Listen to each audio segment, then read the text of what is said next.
Cela t'amène dans le territoire de l'apostasie, lorsque tu rejettes ce que dit l'Écriture au sujet de ton comportement, par opposition à ton échec, dû au fait que tu es mortel, parce que tu es humain. Ce sont deux choses totalement différentes.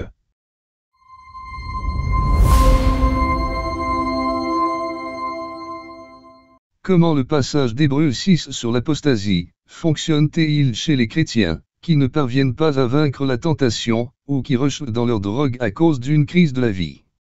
Eh bien, parce que l'apostasie n'est pas une question de performance, c'est une question de croyance. Vous savez, l'antonyme, ou le contraire de l'apostasie, n'est pas la perfection morale. Nous ne serons jamais parfaits, alors autant arrêter d'essayer.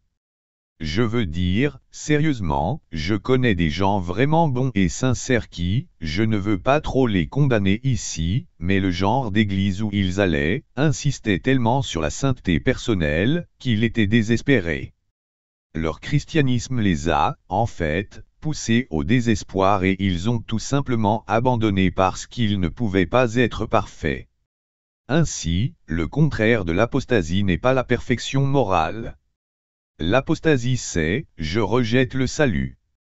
Je rejette l'idée que Jésus, mourant sur la croix pour les péchés du monde, est la voie du salut. Ce n'est pas à propos, oh, je n'étais pas moralement parfait aujourd'hui, alors suis-je un apostat. Vous savez, ce sont juste deux choses totalement différentes. Maintenant, vous savez, vous arrivez à une situation où la question la plus difficile serait celle-ci, si vous avez quelqu'un qui est un croyant et qui rejette l'enseignement de l'Écriture sur un principe moral et dit simplement, je me fiche de ce que dit l'Écriture.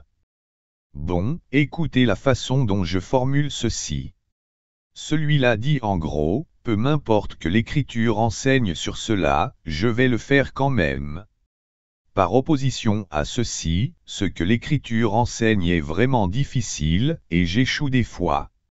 Je veux dire, ce sont deux perspectives différentes. L'une d'elles est la rébellion. Et la rébellion est l'endroit où vous traversez ce territoire de, eh bien, es-tu vraiment croyant ou non? Car tu ne sembles pas te soucier du fait que ton Sauveur veuille que tu vives d'une certaine manière. Alors, comment pourrait-on avouer sa loyauté envers son Sauveur, ayant cette attitude? Je veux dire, cela t'amène dans le territoire de l'apostasie lorsque tu rejettes ce que l'Écriture dit à propos de ton comportement, par opposition à ton échec dû au fait que tu sois mortel, parce que tu es humain. Encore une fois, ce sont deux choses totalement différentes. Donc je pense, vous savez, que seule la personne qui est en quelque sorte impliquée là-dedans, je pense principalement, va vraiment savoir où est son cœur. Est-ce une lutte ou est-elle découragée à cause de la lutte, ou est-elle en colère et donc en rébellion contre ce que Dieu veut qu'elle fasse? Encore une fois, ce sont des choses très différentes.